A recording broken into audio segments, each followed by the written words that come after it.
So you can come up with some motions. I have a whole page on motion studies.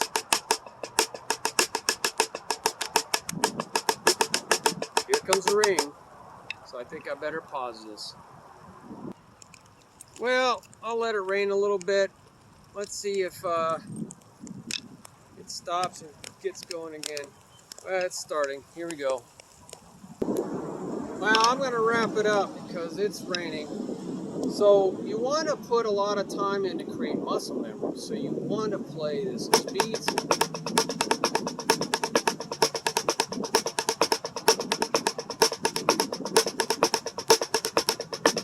One surface.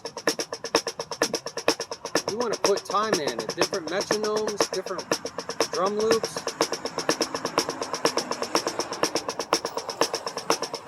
And you want to do it as drum fills.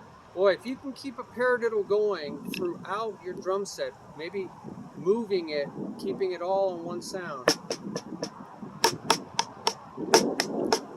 right? And moving all 4 strokes on, you know, each sound, then clockwise, counterclockwise, in to out motions, left to right motions.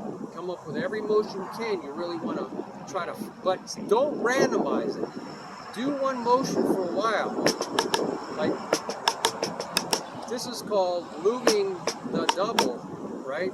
Paradiddle out to paradiddle, paradiddle, paradiddle, paradiddle, paradiddle, paradiddle. And stay with that motion, paradiddle. Stay with it until you create motion memory and sound memory. Right, so I changed it and messed it up. You want to go stay with it for a while.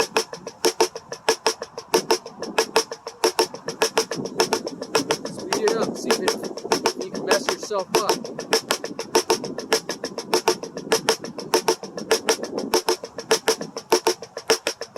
So I'm moving the doubles out. Sometimes I just move the paras out, like low tom, high tom, paradiddle.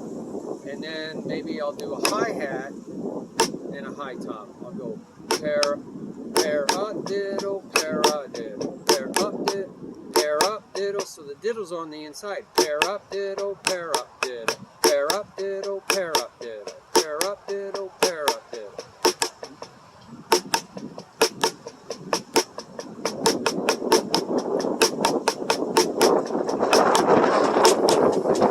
Wow. We're getting some blowage here, guys. Woo! So we are going to have to wrap it up.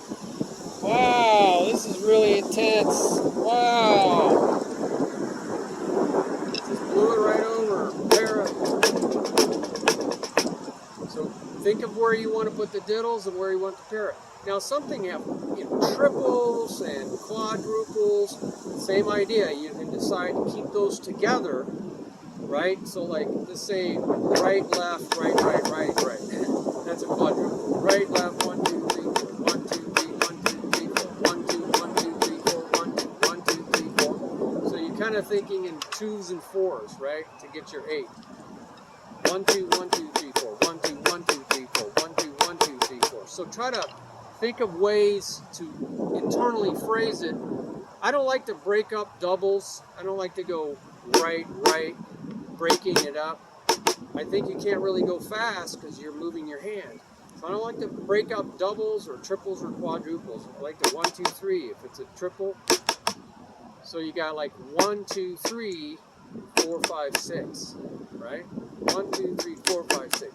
1, 2, 3, 4, 5, 6. 1, 2, 3, 4, 5, 6. 1, 2, 3, 4, 5, 6. 4, 5, 6. 1, 2, 3, 4, 5, 6. 1, 2, 3, 4, 5, 6. 1, 2, 3, 4, 5, 6. 1, 2, 3, 4, 5, 6. 1, 2, 3, 4, 5, 6. So I kept the triple together and I moved it out. So that's a way of thinking too in motions. I have a whole motions page for you. So hey, I gave you a lot of ideas there on how to use stick control. Maybe you have some more. Put those down in the comments section of this video and also on the page that you found this video. Right? If you just found it on YouTube, there's probably a link to the page for so many other exercises related to this. So you want to do things that are related to each other. Don't be random. Be systematic. And so we'll have a lot of fun learning a particular stroke, right? The stroke combination paradigm. There's 4 paradigms. There's insides, outsides, and there's reverse paradigms and regular paradigms. So there's 4 right there, and there are 5, 6, 7, and 8 on George Roaring-Stone Stick Control. And they're in my list of 16. You'll see all of them in there, right? They're all in there. Well, I hope you have some great ideas here. Please share them with one another.